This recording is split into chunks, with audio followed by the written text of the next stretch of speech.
नमस्कार दोस्तों, मैं रजनीश एक बार फिर आप सबका स्वागत करता हूँ। दोस्तों, आज हम बात करने वाले हैं एक बहुत ही सुपर सीरियस टॉपिक पे, क्रेडिट कार्ड डिफ़ॉल्ट पे। दोस्तों, जैसे-जैसे क्रेडिट कार्ड को यूज़ करने वाले लोगों की संख्या बढ़ रही है, वैसे-वैसे दोस्तों क्रेडिट कार्ड के डिफ़ॉल्टर या क्रेडिट कार्ड पर डिफ़ॉल्ट होने वाले या क्रेडिट कार्ड को यूज़ करके पैसा ना पे कर सकने वाले लोगों की संख्या भी बढ़ रही है। तो दोस्तों, आज की इस वीडियो में हम लोग बात करने वाले हैं, क्रेडिट कार्ड का अगर आप पेमेंट नहीं करते हैं, डिफ़ॉल्ट कर जाते हैं, तो आपके साथ क्या होता है? पहले महीने से तीसरे साल तक स्टेप बाय स्टेप बैंक क्या करता है, फुल डिटेल में दोस्तों एक्सप्लेन करने की कोशिश करूंगा। कब कौन सा नोटिस आता है दोस्तों, आपको कौन सी धारा दोस्तों कब लगती है, आर्बिट्रेशन का नोटिस क्या है, आर्बिट्रेशन का नोटिस कब आता है, कब आप सेटलमेंट कर सकते हैं, स्टेप बाय स्टेप दोस्तों 10 स्टेज में मैं आपको सब कुछ बताने की कोशिश करूंगा। दोस्तों, वीडियो थोड़ा बड़ा हो सकता है, लंबा हो सकता है, पर जानकारी दोस्तों मैं आपको पूरी देने की कोशिश करूंगा। तो चलिए सब कुछ जानने और समझने के लिए वीडियो स्टार्ट करते हैं। वीडियो स्टार्ट करने से पहले दोस्तों मेरा आपसे रिक्वेस्ट है कि वीडियो पूरा देखिएगा और अगर वीडियो अच्छा लगे तो कृपया लाइक और चैनल को जरूर सब्सक्राइब करिएगा। तो चलिए वीडियो स्टार्ट करते हैं। अब दोस्तों यहाँ से मैं आपको स्टेप बाय स्टेप सब कुछ डिटेल में बताने की कोशिश करूंगा। बस आपसे रिक्वेस्ट इतना है कि वीडियो में बने रहिएगा। तो दोस्तों सबसे पहले हम लोग समझ लेते हैं कि क्रेडिट कार्ड डिफॉल्ट क्या होता है। तो दोस्तों बहुत सिंपल है, आपको पता होगा, जब आप अपने क्रेडिट कार्ड का बिल या minimum due amount due date पे या ड्यू टाइम पे नहीं कर पाते हैं, तो यही क्रेडिट कार्ड डिफॉल्ट होता है। तो दोस्तों जब आप पहली बार पेमेंट मिस करते हैं, पहली बार अपना पेमेंट नहीं पे कर पाते हैं ड्यू डेट या ड्यू टाइम पे, तो उसको दोस्तों मैंने पहला स्टेज में रखा है। बैंक में दोस्तों उसको पहला स्टेज में ही रखती है। तो पहला स्टेज दोस्तों मतलब पहला महीना है, पहले दिन से 30 दिन तक में क्या होता है, बैंक क्या करता है, आपको मैं बताने की कोशिश करूंगा। अब ये दोस्तों पहला स्टेज है, जब आप दोस्तों अपना क्रेडिट कार्ड का बिल पहली बार मिस करते हैं, यानी आपने ड्यू डेट के 30 दिन के अंदर बैंक को कोई पेमेंट नहीं करा, कुछ भी आपने बैंक को नहीं दिया, तो बैंक क्या करता है दोस्तों, आपका जो भी आउटस्टैंडिंग होता है उस पे लेट फीस लगाता है। उसपे दोस्तों लेट फीस लगाता है, पेनल्टी लगाता है। ये दोस्तों पेनल्टी यूजुअली 500 रुपए से 1000 रुपए तक के बीच में होती है। अब दोस्तों पेनल्टी कितना होगा वो डिपेंड करता है कि आपका बैंक कौन सा है। वैसे मान लीजिए कि आपका बैंक एसबीआई है, एचडीएफसी है, आईसीआईसीआई है, तो उन्हीं पे डिपेंड करता है कि आपका पेनल्टी जो आउटस्टैंडिंग में लगेगा वो 500 रुपये रहेगा कि 1000 रुपये रहने वाला है। और दोस्तों इंटरेस्ट चार्ज के रूप में बैंक पहले आपके ऊपर पेनल्टी लगा दिया, अब इंटरेस्ट चार्ज के रूप में जो भी आपका आउटस्टैंडिंग है या बिल ड्यू है जो नहीं पे करा है, उस पर बैंक दोस्तों बहुत ही हाई इंटरेस्ट लगाती है। अभी आपको पेनल्टी लगाया था, अब हाई इंटरेस्ट लगाती है। जो इंटरेस्ट होता है दोस्तों वो 30% से लेके 45% के बीच में होता है। अब कैसे समझिए, मान लीजिए कि जो आपके आउटस्टैंडिंग है वो 10,000 रुपये है, तो उस पर जब 30% से 45% बैंक लगाती है, तो 250 से 375 के बीच में हो सकता है वो। अब दोस्तों बैंक ने क्या करा, आपके ऊपर पेनल्टी लगा दिया और आपको हाई इंटरेस्ट लगा दिया। उसके बाद बैंक क्या करता है दोस्तों, अब आपको रिमाइंडर देना शुरू करता है। बैंक रिमाइंडर में आपकी क्या करता है, वो आपको मैसेज कर सकते हैं, आपको मेल कर सकते हैं, आपको कॉल कर सकते हैं, ये सब दोस्तों करते हैं वो। दोस्तों बैंक ने आपको क्या करा, रिमाइंडर स्टार्ट कर दिया। और रिमाइंडर दोस्तों बहुत ही पोलाइट वे में होता है, बहुत प्रेम से बात करते हैं। जैसे दोस्तों वो लोग कहते हैं कि भैया प्लीज़ आप पेमेंट कर दीजिए, आप मिनिमम ड्यू पे कर दीजिए। अगर आप ड्यू नहीं पे करेंगे तो आपका सिविल स्कोर दोस्तों गिर सकता है, स्कोर आपका सिविल स्कोर खराब हो सकता है। और दोस्तों अगर सिविल स्कोर की बात करूँ मैं, तो इस स्टेज पे अभी कोई इम्पैक्ट आपके सिविल स्कोर पे नहीं आता है। अब क्या होता है दोस्तों, अगर आपने पेमेंट नहीं करा, बैंक के रिमाइंडर ये सब करने के बाद भी पेमेंट नहीं करा और 5 दिन बीत जाता है, तो बैंक आपको 5 डे डेलिक्वेंट मार्क कर सकता है। अब दोस्तों 5 डे डेलिक्वेंट क्या भला है वो समझिए। अब इसका क्या मतलब है, इसका मतलब ये है दोस्तों 5 डे डेलिक्वेंट मतलब 5 दिन बीत गया है, उसके बाद भी आपने बैंक को कोई पेमेंट नहीं दिया है। ऐसे ही दोस्तों स्टेप बाय स्टेप बैंक कभी 5 डे डेलिक्वेंट मार्क करेगा, फिर 2 महीना, 3 महीना, 6 महीना, ऐसे वो मार्क करता रहेगा स्टेप बाय स्टेप। जैसे हर स्टेज पे आपको मैं बताऊंगा, आप समझेंगे। इसके बाद बैंक क्या करता है दोस्तों, अब आपका जो भी ये चीज़ें हैं वो सिविल को, एक्सपीरियंस को, इक्विफैक्स को रिपोर्ट करता है। पर इसके बाद भी आपके सिविल पे कोई इम्पैक्ट नहीं आता है, क्योंकि ये दोस्तों पहला स्टेज है। अब दोस्तों आप क्या करते हैं, अगर नोटिस, अब दोस्तों अगर नोटिस और लॉ की बात करें, तो इस स्टेज पे कोई भी फॉर्मल लीगल या आर्बिट्रेशन का नोटिस नहीं आता है, कोई धारा आपके ऊपर अप्लाई नहीं होता है अभी, क्योंकि दोस्तों ये इनिशियल स्टेज है, इनिशियल फेज है, पहला महीना ही है। तो दोस्तों यही स्टार्टिंग पॉइंट है। अभी आप अगर आप चाहें तो आप मिनिमम ड्यू पे कर दीजिए। अगर पे कर सकते हैं तो पे कर देंगे तो दोस्तों बहुत सारी लीगल चीज़ों से आप बच सकते हैं। पहला महीना है, मिनिमम ड्यू पे करिए और इन आर्बिट्रेशन नोटिस, बैंक के रिमाइंडर, ये सबसे मुक्ति पा सकते हैं। अब दोस्तों हम लोग चलते हैं दूसरे स्टेज में, यानी दूसरे महीने में। दोस्तों अगर आपने 30 दिन तक भी बैंक को कोई पेमेंट नहीं करा है तो 30 दिन से 60 दिन के बीच में क्या होता है, अब वो मैं आपको बताने की कोशिश करता हूँ बैंक क्या करता है।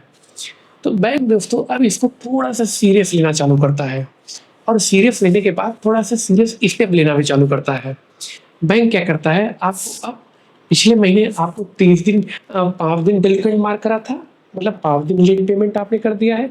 अब इस महीने मतलब दूसरे महीने आपने 30 दिन तक कोई पेमेंट नहीं करा तो आपको 30 दिन डेलिकेट मार्क करता है। और ये सारी चीज दोस्तों सिविल एक्सपीरियंस और इक्विफैक्स को रिपोर्ट करता है। जितनी भी क्रेडिट मैनेजमेंट साइट है या ऐप है उनको रिपोर्ट करता है। इससे क्या होता है, सिविल पे, एक्सपीरियंस पे, इक्विफैक्स पे आपका जो क्रेडिट स्कोर है वो 50 से 100 पॉइंट तक दोस्तों गिर सकता है। जैसे कि मान लीजिए कि पिछले महीने दोस्तों आपका जो क्रेडिट स्कोर था या सिविल स्कोर था वो 750 था, तो अब अगर 100 पॉइंट गिरा तो 650 हो सकता है। इसके बाद दोस्तों बैंक आपका जो बिल है या आपका आउटस्टैंडिंग है उस पर लेट फीस और इंटरेस्ट वो लगाना चालू रखता है।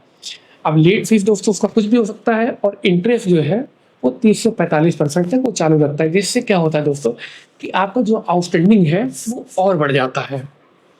अब मान लीजिए कि आपका 10,000 का बिल था तो अब वो बढ़ के 11 से 12,000 तक पहुंच जाता है या पहुंच सकता है।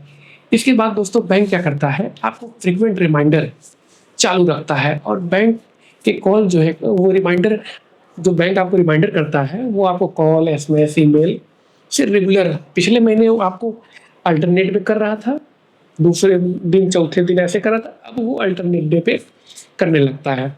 अब दोस्तों इस स्टेज पे अगर नोटिस और लॉ की बात करें तो अभी भी आपके ऊपर कोई लॉ, कोई नोटिस अप्लाई नहीं होता, कुछ भी नहीं लागू होता, बैंक ऐसा कोई कदम अभी नहीं उठाता। पर बैंक का प्रेशर आपके ऊपर बढ़ जाता है, वो थोड़ा सा प्रेशर बढ़ा देते हैं, कॉल के थ्रू, एसएमएस के थ्रू रिमाइंडर आपको बढ़ा देता है। तो दोस्तों इस स्टेज पे आप क्या कर सकते हैं, तो इस स्टेज पे दोस्तों अगर आपको कोई प्रॉब्लम या दिक्कत है तो बैंक से बात करिए, बैंक को बताइए। तो हो सकता है बैंक आपको ईएमआई प्लान बताए, हो सकता है आपका जो ड्यू है 1-2 महीने के लिए डाल दे। तो बात करिए बैंक से। तो अगर बात करते हैं और आप या मिनिमम ड्यू या ईएमआई ऑफर करता है बैंक, उसको पे करने लगते हैं। आपका अगर आउटस्टैंडिंग ज़्यादा है, मैं 10,000 का उदाहरण लिया, आपका कुछ भी हो सकता है। तो अगर आप ईएमआई प्लान आपको मिल जाता है तो आपका सिविल स्कोर जो दोस्तों गिर रहा है वो सही हो सकता है, आपका क्रेडिट स्कोर बच सकता है, बहुत सारे आप कानून के पेचीदों से बच सकते हैं। तो चलिए अब इसके बाद हम लोग चलते हैं थर्ड स्टेज में। दोस्तों अब हम लोग आ गए हैं थर्ड स्टेज में। अब 60 दिन से 90 दिन हो गया है, ये दोस्तों एक क्रिटिकल स्टेज होता है।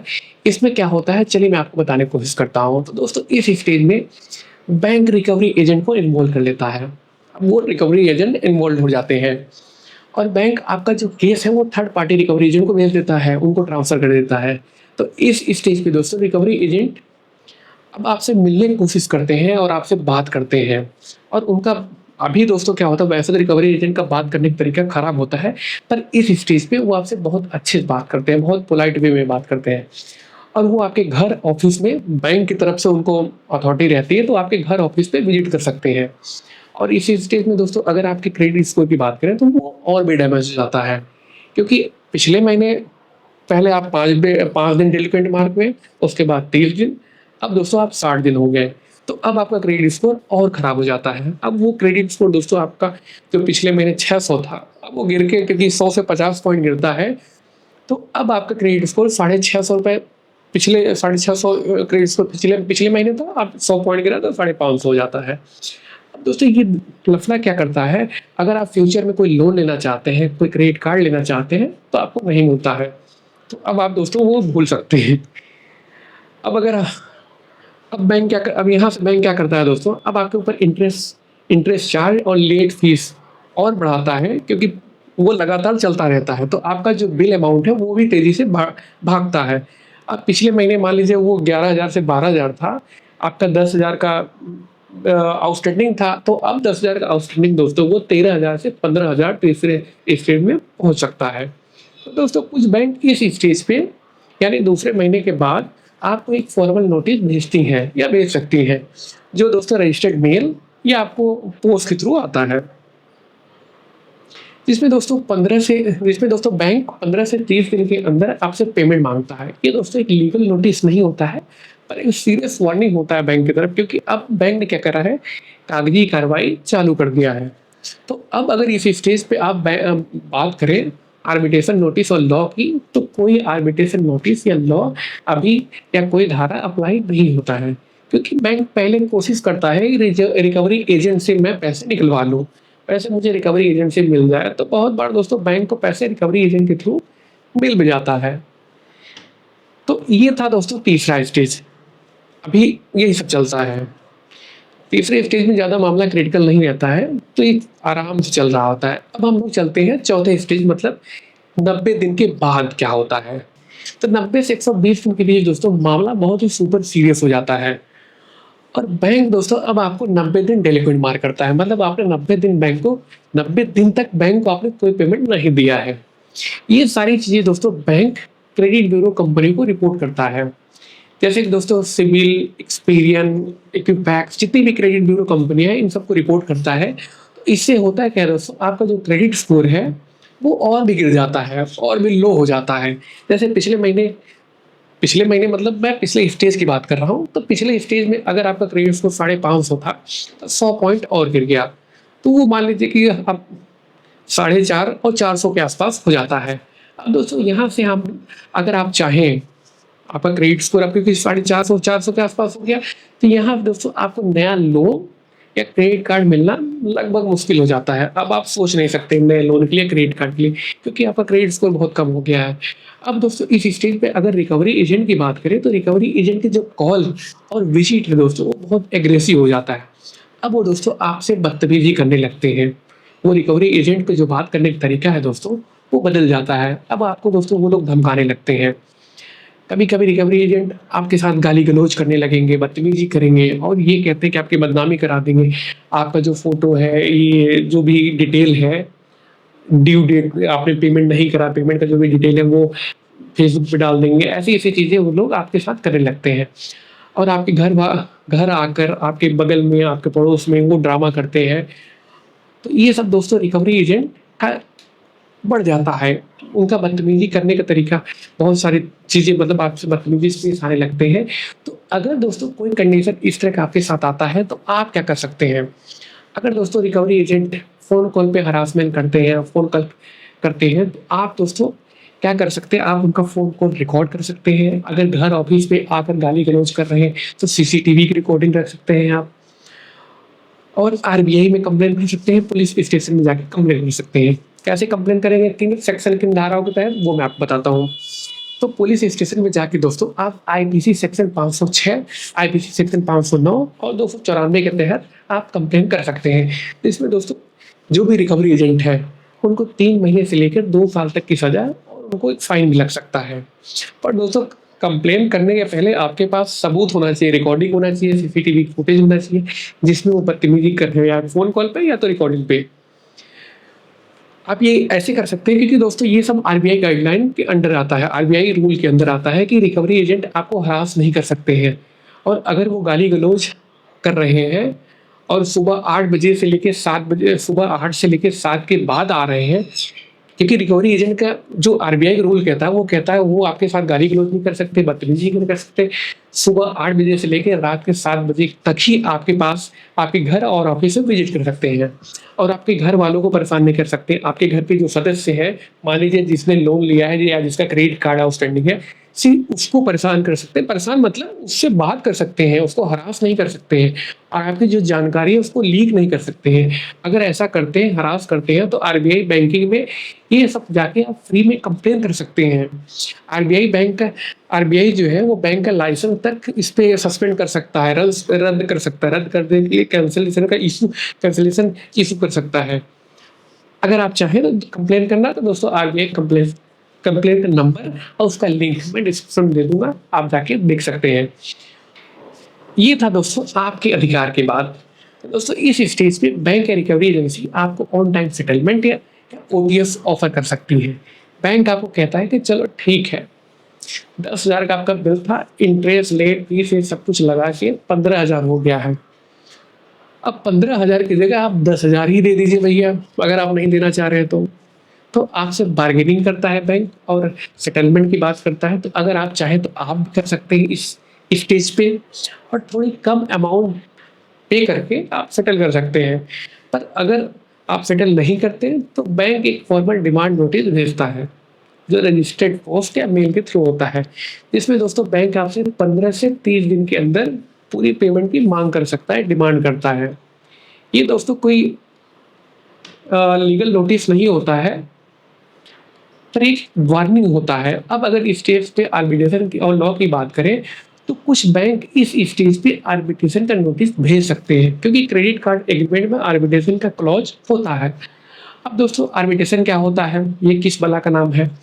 तो दोस्तों शॉर्ट में आपको बताने की कोशिश करता हूँ, वैसे तो बड़ा है पर आप शॉर्ट में समझ लीजिए कि अगर बैंक और बैंक के कस्टमर, जो भी क्रेडिट कार्ड का होल्डर है, क्रेडिट कार्ड होल्डर है या लोन लिया है, उसके बीच में, मतलब ऐसे समझिए बैंक और कस्टमर के बीच में अगर कोई डिस्प्यूट होता है, कोई झगड़ा है, कुछ लफड़ा चल रहा है, तो बैंक पहले कोर्ट पे ना जाकर दोस्तों एक मीडिएटर के थ्रू एक मामले को सॉल्व करने की कोशिश करता है, कि जो भी कोई डिस्प्यूट है उसको सुलझाने की कोशिश करता है। जो मीडिएटर होता है दोस्तों उसको आर्बिट्रेटर कहते हैं। आर्बिट्रेशन उसका प्रोसेस हो गया, जो मीडिएटर हो वो आर्बिट्रेटर हो गया। अभी दोस्तों एक थर्ड पार्टी जज की तरह, जो भी आर्बिट्रेटर होता है ये एक थर्ड पार्टी जज की तरह फैसला करता है, और ये दोस्तों इसका फैसला कोर्ट की तरह मान्य होता है। आगे आप समझेंगे आर्बिट्रेटर का फैसला कैसे कोर्ट की तरह मान्य होता है, आप समझेंगे आगे, मैं आपको बताने की कोशिश करूंगा। तो बैंक दोस्तों जो आर्बिट्रेटर होता है उसके जरिए डिस्प्यूट सेटल करने की कोशिश करता है। तो दोस्तों ये नोटिस जो अभी भेजता है आर्बिट्रेशन का नोटिस, ये पोस्ट के थ्रू आता है, और इसकी हियरिंग की डेट, टाइम और डिटेल सब होता है उसमें। तो दोस्तों आर्बिट्रेशन में जो नोटिस आता है वो आर्बिट्रेशन का नोटिस कैंसिलेशन एक्ट 1996 के अंदर आता है ये। इसके बाद दोस्तों बैंक आपका क्रेडिट कार्ड को ब्लॉक कर सकता है, वो क्लोज कर सकता है। और दोस्तों जब भी आपके पास आर्बिट्रेशन का नोटिस आए, ये मेरी अपनी पर्सनल सलाह है दोस्तों, बाकी तो आप लोगों से राय ले लेंगे। जब भी आपके पास आर्बिट्रेशन का नोटिस आए तो उसको कभी दोस्तों आप इग्नोर ना करिए। आप क्यों डिफॉल्ट हुए हैं, आपके पास क्या तकलीफ, क्या प्रॉब्लम है, क्यों पेमेंट नहीं कर पा रहे हैं, आप उसमें जवाब जरूर दीजिए। बताइए आर्बिट्रेशन के नोटिस में कि ये चीज़ें हैं, और बैंक से आप नेगोशिएट करिए, कि या किसी लॉयर से भी आप चाहें तो कंसल्ट कर सकते हैं। वरना आर्बिट्रेशन का नोटिस, क्योंकि आप अगर जवाब नहीं देंगे तो ये बैंक के फेवर में जा सकता है। अगर बैंक के फेवर में जाएगा तो कहीं ना कहीं आगे ये फिर कोर्ट में जाएगा, तो ऐसे लफड़ा बढ़ेगा। तो अगर आप चाहें तो आर्बिट्रेशन नोटिस और इसी स्टेज पे आप सेटल कर सकते हैं, अगर बैंक आपको ऑफर करता है तो। नहीं करते हैं तो चलिए अब चलते हैं हम लोग अगले स्टेज में। तो दोस्तों अब हम आ गए हैं 5वें स्टेज में, 120 दिन से 160 दिन के बीच सिचुएशन दोस्तों और क्रिटिकल हो जाता है। क्या होता है मैं आपको बताने की कोशिश करता हूँ। इस स्टेज में बैंक दोस्तों आपका जो बिल है वो थर्ड पार्टी कलेक्शन एजेंसी को ट्रांसफर कर सकता है, और ट्रांसफर कर देता है। ये एजेंसी दोस्तों और भी एग्रेसिव तरीके से आपसे पेमेंट की डिमांड करती है, और एग्रेसिव से आप मांगने लगती है पेमेंट, और आपका क्रेडिट स्कोर दोस्तों अब 120 दिन डेलिकेट मार्क हो जाता है। मतलब आपने 120 दिन तक बैंक को कोई पेमेंट नहीं करा, उसको कोई पेमेंट नहीं मिला है, और आपका क्रेडिट स्कोर दोस्तों और नीचे गिर जाता है। जहाँ 450 था अब वो 350 और 400 के आसपास आ जाता है। और दोस्तों पहले नोटिस का जवाब अगर आपने नहीं दिया है तो ठीक है, और नहीं दिया है तो ना देने पे बैंक आपको एक और लीगल नोटिस भेज सकता है। और ये उसमें दोस्तों फुल पेमेंट की डिमांड करता है, कि हमको भैया फुल पेमेंट चाहिए, जो भी लीगल नोटिस आता है। अभी लीगल नोटिस नहीं आता, पर अब लीगल नोटिस आना चालू होता है। और अगर बैंक ने पिछले महीने आपको आर्बिट्रेशन का नोटिस दिया है पिछले स्टेज में, तो आर्बिट्रेशन की हियरिंग भी स्टार्ट हो सकती है। और दोस्तों आपको आर्बिट्रेशन के सामने अपना साइड या आपको प्रेजेंट करना होता है, आपका अपना पक्ष भी रखना होता है। इसके लिए आप चाहें तो लॉयर भी रख सकते हैं। आर्बिट्रेटर का जो डिसीजन होता है वो लीगली बाइंड होता है, जैसे मैं आपको पहले बताया कि वो कोर्ट की तरह, जो कोर्ट होता है कोर्ट के जजमेंट की तरह वो मान्य होता है। ये किस सेक्शन की तरह आता है, किस एक्ट की तरह आता है, ये दोस्तों आर्बिट्रेशन और कॉन्सिलिएशन एक्ट 1996 सेक्शन 21 के अंतर्गत आता है। दोस्तों इस स्टेज पे बैंक एजेंसी आपको ऑन टाइम सेटलमेंट या ईएमआई का ऑफर कर सकती है। तो दोस्तों इस स्टेज पे आप बार्गेनिंग कर सकते हैं बैंक से, सेटलमेंट की बात कर सकते हैं कि भैया हम इतना है, इतना दे पाऊँगा। तो अगर आप सेटलमेंट कर लेते हैं, बार्गेनिंग कर लेते हैं, तो बहुत अच्छा है। ताकि आर्बिट्रेशन अगर कर लेते हैं दोस्तों, तो आप आर्बिट्रेशन, लीगल नोटिस, कॉम्प्लिकेशन बहुत चीज़ों से बच सकते हैं। पर एक चीज़ दोस्तों आप ज़रूर ध्यान दीजिएगा, जब भी आप सेटलमेंट करेंगे, तो सेटलमेंट चाहे दोस्तों आपका ₹1 का हो, तो दोस्तों सेटलमेंट चाहे आपका ₹1 का हो और चाहे 1 लाख का या 1 करोड़ का, सिविल पे वो आपका सेटलमेंट ही दिखेगा। वो सेटलमेंट ही दिखने वाला है। अगर आप सेटलमेंट ना करके पूरा पेमेंट करते हैं बैंक को, तो वो दोस्तों फिर आप हटा सकते हैं उसको। आगे प्रोसेस है, मैं आपको बताता हूँ। तो दोस्तों इस स्टेज के बाद अब हम लोग चलते हैं, ये 5वें स्टेज में इतना होता है। अब आगे चलते हैं हम लोग दोस्तों 6ठे स्टेज में। तो दोस्तों अब हम लोग आ गए हैं 6ठे स्टेज में। अब यहाँ पे दोस्तों क्या होता है, आपने 160 से 180 दिन के बीच में बैंक को कोई पेमेंट नहीं दिया है। तो दोस्तों ये बहुत ही टर्निंग पॉइंट होता है। अब आपका अकाउंट दोस्तों ऑफिशियली डिफ़ॉल्ट हो जाता है। अब ये क्या होता है दोस्तों, तो अब आपने 180 दिन तक कोई पेमेंट बैंक को नहीं करा है, तो बैंक क्या करता है, आपका account non performing asset NPA में डिक्लेयर कर देता है। इससे क्या होता है दोस्तों, इससे आरबीआई गाइडलाइन के अंदर आईरैक आईआरएसी नॉर्म के अकॉर्डिंग, आईरैक कहते हैं दोस्तों, इसके अकॉर्डिंग बैंक आपका ये जो आउटस्टैंडिंग है, बैंक डेब्ट को चार्ज ऑफ कर सकता है। अब चार्ज ऑफ का क्या है दोस्तों, यानी बैंक अपने अकाउंट से आपका जो बिल है उसको रिमूव कर देता है, रिमूव करके थर्ड पार्टी डेब्ट बायर को सेल कर देता है। पर अभी भी आपको लगता हो कि इस स्टेज पे बैंक ने आप चार्ज ऑफ कर दिया, एनपीए कर दिया और आपका खत्म हो गया सारी टेंशन, तो ऐसा नहीं है। अभी भी दोस्तों ये खत्म नहीं होता, आपका जो डेब्ट है वो खत्म नहीं होता है। अभी भी कलेक्शन एजेंसीज आपको परेशान करते रहते हैं, जो उनका सिस्टम वो चलता रहता है। और अगर आर्बिट्रेशन शुरू हो चुका है, तो आर्बिट्रेशन इस स्टेज पे डिसीजन दे सकता है। ये डिसीजन दोस्तों आर्बिट्रेशन एक्ट और कंसोलिडेशन एक्ट 1996 और सेक्शन 31 के अंतर्गत आता है, जो लीगल बाइंडिंग होता है, ये मैं आपको बता चुका हूँ। और बैंक आपकी एसेट सीज कर सकता है, और इस स्टेज पे आपका क्रेडिट स्कोर सुपर लो हो चुका होता है दोस्तों, जैसे 350 से 300 तक आ सकता है। और 7 साल तक आपका क्रेडिट रिपोर्ट, ये जो आपका डिफ़ॉल्ट एनपीए है और ये सभी 7 साल तक आपके क्रेडिट स्कोर पे रहने वाला है। अब आप क्या कर सकते हैं दोस्तों, तो आप समझिए, आप आर्बिट्रेशन का जो डिसीजन है उसको सीरियस लीजिए, और आप इसके लिए लॉयर से कंसल्ट करिए, और बैंक जो भी सेटलमेंट का ऑप्शन दे आपको, उससे बात करिए और बात करके सेटल करिए। अब दोस्तों हम लोग आ जाते हैं 7वें स्टेज में, और इस स्टेज में दोस्तों आपको डिफ़ॉल्ट में 6 महीने से ज़्यादा हो चुका होता है। तो इस स्टेज में दोस्तों 180 से 365 के दिन के बीच क्या होता है, अब आपको बताने की कोशिश करता हूँ। तो दोस्तों इस स्टेज में बैंक सिविल लीगल एक्शन लेता है आपके खिलाफ। अगर आपने अभी भी पेमेंट नहीं किया है, तो बैंक आपके खिलाफ लीगल एक्शन लेता है। और bank code of civil procedure 1908 के अंडर सिविल कोर्ट में, जो लोक अदालत होता है, लोक अदालत में आपके खिलाफ केस फाइल कर सकता है।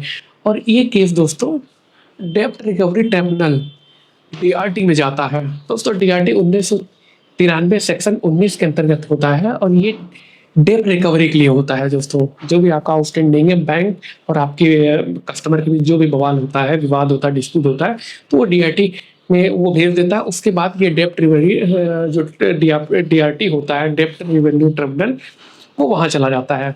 और कोर्ट एसेट जो होता है दोस्तों, जो डीआरटी होता है, वो कोर्ट एसेट जैसे प्रॉपर्टी या बैंक अकाउंट सीज करने का ऑर्डर भी दे सकता है।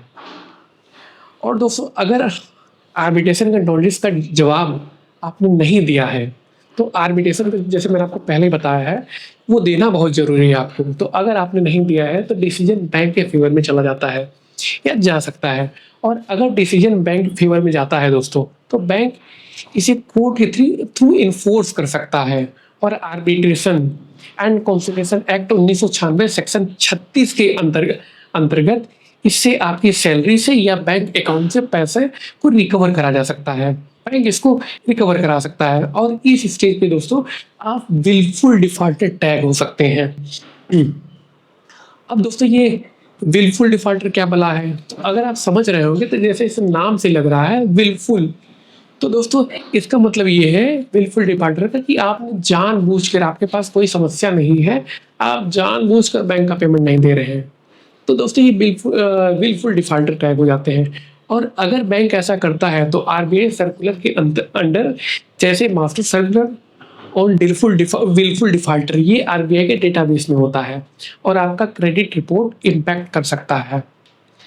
क्योंकि दोस्तों डिफॉल्टर राइट ऑफ या डिफॉल्टर के रूप में सिविल रिपोर्ट पे दिखता है और ये 7 साल के लिए आपके सिविल पे रहेगा। इस स्टेज पे दोस्तों आप क्या कर सकते हैं, आप सेटलमेंट कर सकते हैं, बैंक से बात कर लीजिए, सेटलमेंट कर लीजिए। अगर नहीं सेटल कर पा रहे हैं तो आप ईएमआई के जरिए भी बैंक से बात करिए, बैंक इस चीज़ पर तैयार हो जाते हैं, तो ईएमआई के जरिए भी आप पैसे पार्ट पेमेंट में दे सकते हैं। अगर नहीं देते हैं तो दोस्तों आप डीआरटी कोर्ट केस और आर्बिट्रेशन के चक्कर में फंस जाते हैं, तो इससे आपका समय और आपका कहीं ना कहीं मानसिक स्थिति, बहुत चीज़ें खराब होती हैं, आपकी बहुत चीज़ें दांव पे लग जाती हैं। तो अगर यहाँ सेटलमेंट हो रहा है तो आप सेटलमेंट कर लीजिए, नहीं करते हैं तो अब क्या होता है, वो हम लोग चलते हैं 1 साल दोस्तों अब पूरा बीत गया है। अब हम लोग आ जाते हैं 8वें स्टेज में, मतलब दूसरे साल। अब हम लोग दोस्तों आ गए हैं दूसरे साल। सेकेंड ईयर में क्या होता है, तो सेकेंड ईयर में क्या होता है दोस्तों, दूसरे साल में बैंक की तरफ से जो भी लीगल एक्शन आपके खिलाफ चल रहा होता है वो चलता रहता है। कोर्ट ऑफ सिविल प्रोसीड्यूर 1908 या डीआरटी एक्ट 1993 सेक्शन 19 के अंतर्गत कोर्ट में हियरिंग चलता रहता है। और आपके लॉयर, अगर आपने लॉयर हायर कर रखा है तो उसको डिफेंड करना पड़ेगा, अगर नहीं करा है तो आपको करना पड़ेगा और आपके लॉयर के थ्रू आपको डिफेंड करना पड़ेगा, अपना पक्ष आपको रखना पड़ेगा।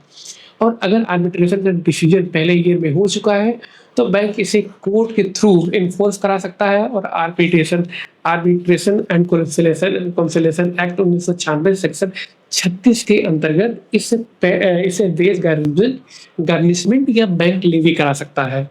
अब दोस्तों वेज गार्निशमेंट या बैंक लेवी क्या भला है वो समझिए।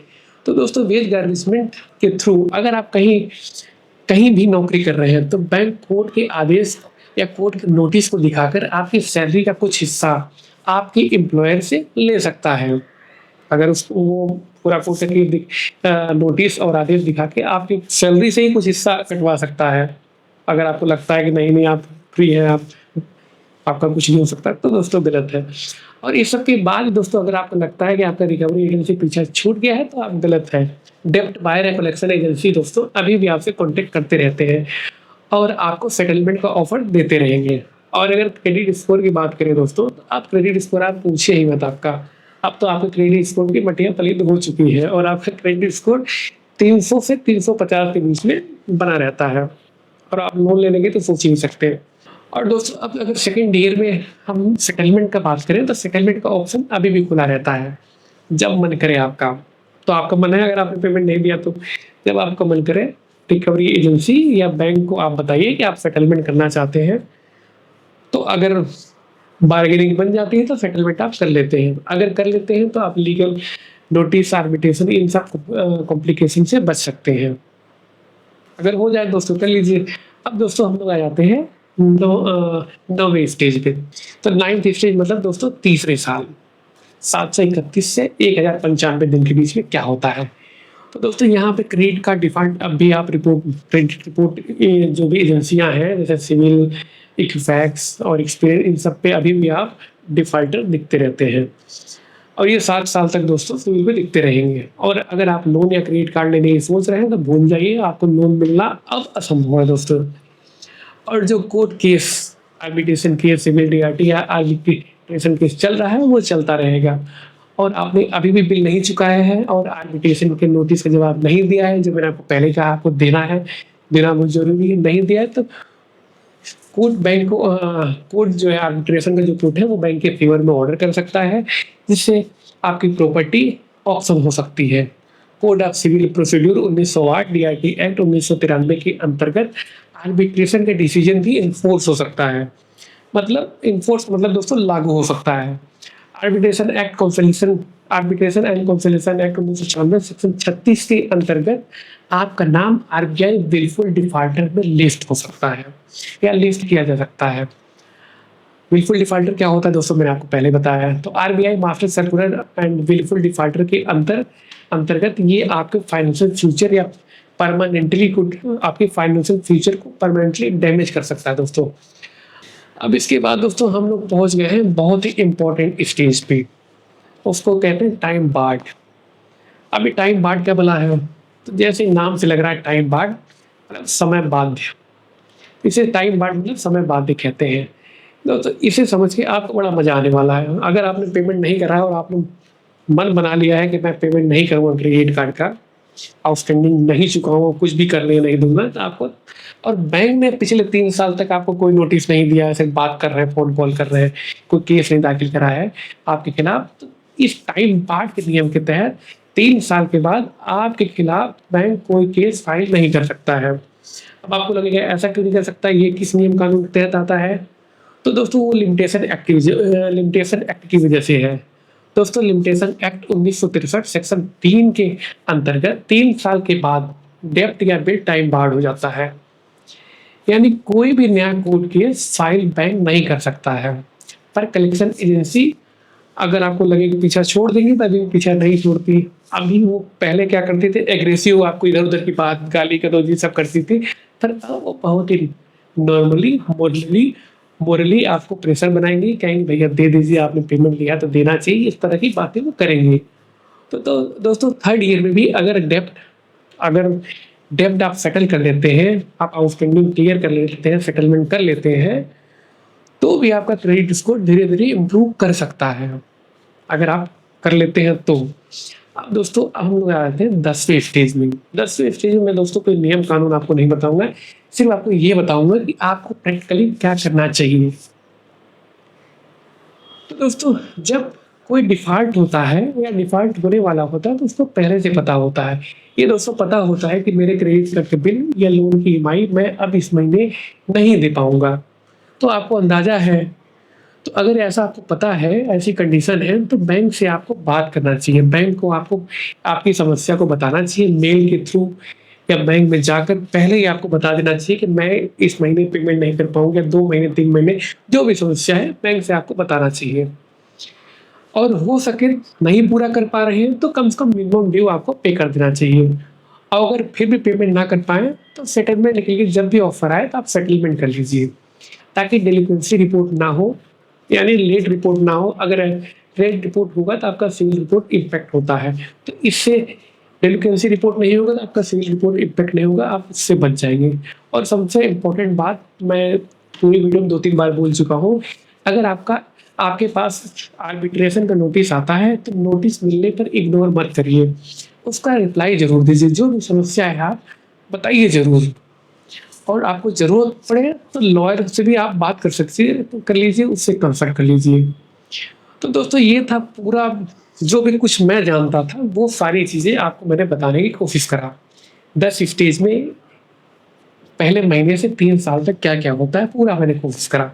कब आर्बिट्रेशन नोटिस आता है, कौन सा नोटिस कब आता है, कौन सा लॉ लगता है, कौन सी धारा कब लगती है, क्या होता है, जो मुझे जानकारी था वो मैंने आपको बताने की कोशिश करा।